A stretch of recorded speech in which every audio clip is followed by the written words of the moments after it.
On le voit présentement dans mon pays, on voit un peu tout ce qui se passe et la jeunesse est prise comme un marchepied parce que c'est une jeunesse qui n'a pas vraiment d'opportunités par rapport quand on voit déjà le taux de chômage, quand on voit la qualité de l'éducation, on voit vraiment qu'elle est un peu délaissée.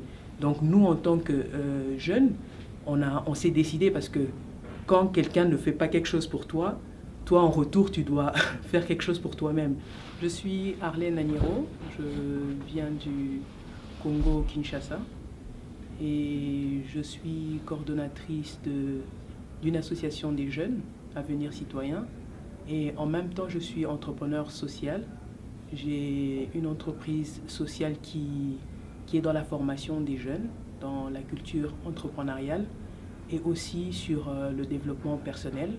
L'entreprise s'appelle Kukula Group et nos actions sont vraiment focalisées sur l'éducation et la formation parce qu'on a compris que l'évolution même de l'Afrique ou du Congo particulièrement se fera par la compréhension de la valeur que la jeunesse a. Donc il fallait faire comprendre déjà aux jeunes qu'ils sont je peux dire, un apport positif pour leur pays.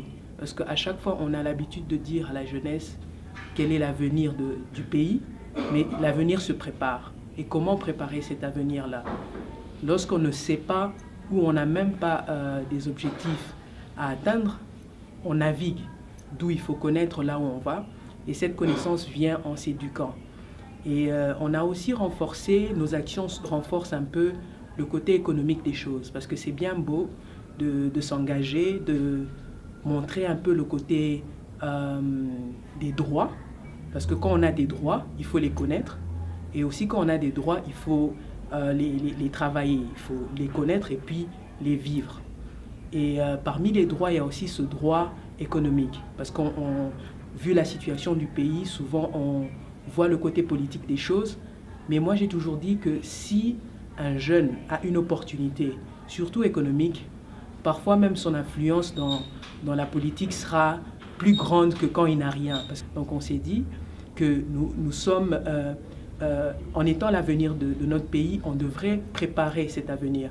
Et nous-mêmes, on s'est levé parce que la conscience, quand on comprend ce qui se passe au pays et on souligne le changement, il faudrait être le changement qu'on souhaite voir. Donc parmi les actions qu'on mène, comme je disais, il y a la formation.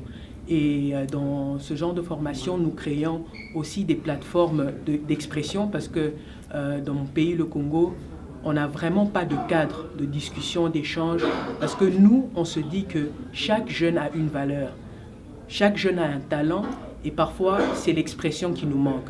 Il y a dans nos conférences ou dans les différentes actions qu'on a, on fait vraiment ce côté du networking. On échange les idées qu'on a, parce qu'il y a des gens qui sont évolués et qui deviennent des role models pour d'autres. Et ça fait un peu un networking qu'on construit.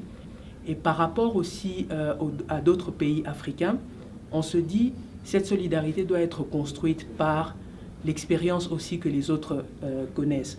Parce que c'est en partageant qu'on grandit. C'est en partageant surtout cette connaissance qu'on arrive à voir que nous ne sommes pas seuls. Et cet engouement peut se faire ensemble. Et comme on le dit, ensemble, on est plus fort.